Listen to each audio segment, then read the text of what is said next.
Bugün burada katil ve Siyonist İsrail'in onun hamisi olan ABD'nin Orta Doğu'daki katliamlarını telin etmek için toplanıyoruz. Tekbir! Katil İsrail! Katil ABD! Katil İsrail! Katil ABD! Katil İsrail! Katil ABD! Katil ABD! Orta Doğu'dan defol! Defol! Katil İsrail! Orta Doğu'dan defol! Katil İsrail! Orta Doğu'dan defol! O zulmedenler yakında nasıl bir inkılap ile devrileceklerini bileceklerdir diye buyurdu. Siyonist ve emperyalist barbarlık İslam coğrafyasında hiçbir hukuk ve ahlak ölçüsü tanımaksızın saldırgan politikalarını sürdürmektedir. ABD ve Siyonist İsrail rejiminin İran'a yönelik gerçekleştirdiği saldırılar yalnızca bir devleti hedef alan askeri bir operasyon değil, bölge halklarının iradesine, ümmetin onuruna, insanlığın ortak vicdanına yönelmiş açık bir kuşatma girişimidir. Orta Doğu'yu ateşe veren emperyal akıl bir kez daha devrededir. Gazze'de soykırımı kendisine hak gören zihniyetle bugün İran'ı bombalayan zihniyet aynıdır. Nükleer silah meselesinde kendisine sınırsız meşruiyet tanıyıp başkasına mutlak yasak dayatan çifte standartlı bir düzen işletilmektedir. Benim silahım caydırıcıdır, seninki tehdittir diyen kibirli bir sistem dünya haklarına adaletsizliği dayanmaktadır. Bugün Gazze'den Yemen'e, Suriye'den İran'a uzanan müdahaleler zinciri açıkça göstermektedir ki hedef yalnızca belirli devletler değildir. Hedef ümmetin diriliş iradesi, bağımsızlık talebi ve birlik olma potansiyelidir. İslam beldeleri enerji ve güvenlik hesaplarının çatışma sahasına dönüştürülmekte, Müslüman toplumlar sürekli kriz ve kaos ortamında tutulmaktadır. Son 20 yılda Irak'ta, Suriye'de, Afganistan'da, Libya'da ve daha birçok ülkede milyonlarca insan hayatını kaybetmiş, ölenlerin büyük çoğunluğunu siviller oluşturmuştur.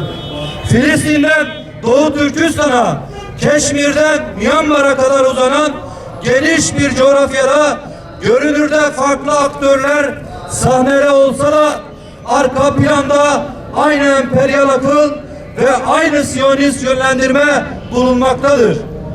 7 Ekim'den bu yana daha da azgınlaşan saldırganlık Gazze ile sınırlı kalmamış, Lübnan, Yemen ve İran gibi ülkeleri de hedef almıştır.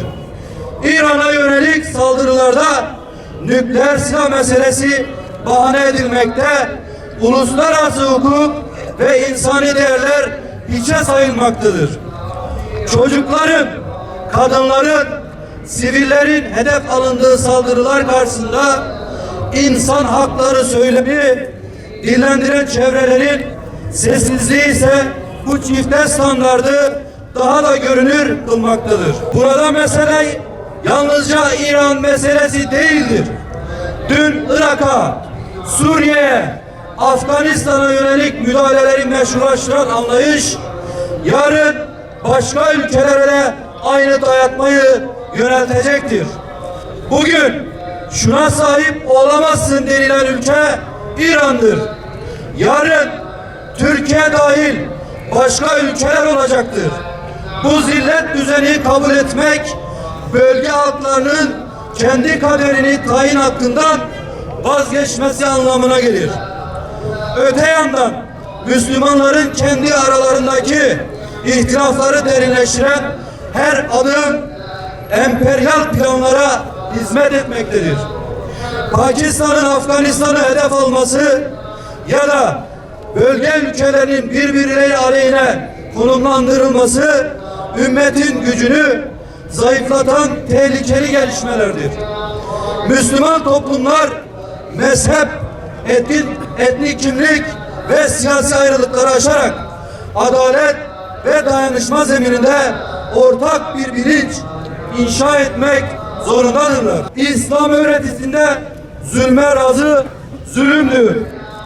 Yüce Rabbimiz iman edenleri şöyle tanımlar: bir haksızlığa uğradıkları zaman birlik olup karşı koyarlar. Bu ilahi ilke bugün bizlere açık bir sorumluluk yüklemektedir. Gün Siyonist azgınlık karşısında suskunluğu değil, adalet temelinde ortak bir duruş kuşanma günüdür. Siyonist yayılmacılığı ve emperyalizmin zorbalığını reddediyoruz. Mazlumların kanı üzerine kurulan hiçbir düzeni meşru görmüyoruz. İslam dünyasını siyasi edilgenliği terk etmeye, ahlaki direnci güçlendirmeye ve ümmet bilinci etrafında yeniden kenetlenmeye davet ediyoruz. Unutulmamalıdır ki ümmetin izzeti birlik içinde adaleti savunduğu ve zulme karşı ortak bir tavır sergilediği ölçüde yeniden yükselecektir. Emperyalist kuşatma ne kadar büyükse direniş o denli güçlü ve kararlı olmak zorundadır. İslam ümmetini ve yöneticilerini Siyonist ve emperyalist müdahalelere karşı açık ve net bir tavır almaya, mazlum halkların yanında adaletin safında durmaya çağırıyoruz. Unutulmamalıdır ki zulüm ile abad olunmaz. Emperyalizmin yenilecek, İslami hareket kazanacaktır. Tekbir! والصلاة والسلام على رسولنا محمد وآله وأصحابه وأتباعه أجمعين. يا أرحم الراحمين يا أرحم الراحمين يا أرحم الراحمين. İlahi ya Rabbi, ellerin semaya, dillerin duaya, gönüllerin Mevla'ya yöneldiği bu mübarek ayda ilahi ya Rabbi, ellerimizi boş çevirme, dualarımızı kabul eyle.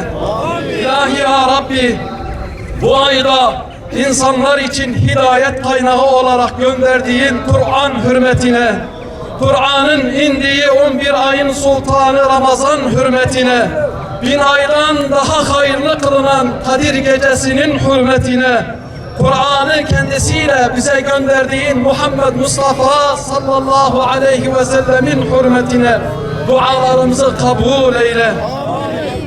Bir asırdır zalim Yahudinin gasp ve esareti altında inleyen ümmetin ilk legahı, Nebevi Miracın ilk durağı olan Mescid-i Aksa'yı sadık davetçileri, yiğit alimleri, cesur mücahitleri ve salih müminlerin ocağı olan Gazze'yi, Filistin'i, sömürü, katliam ve talan altındaki tüm İslam beldelerini işgalden, esaretten halas eyle ya Rabbi.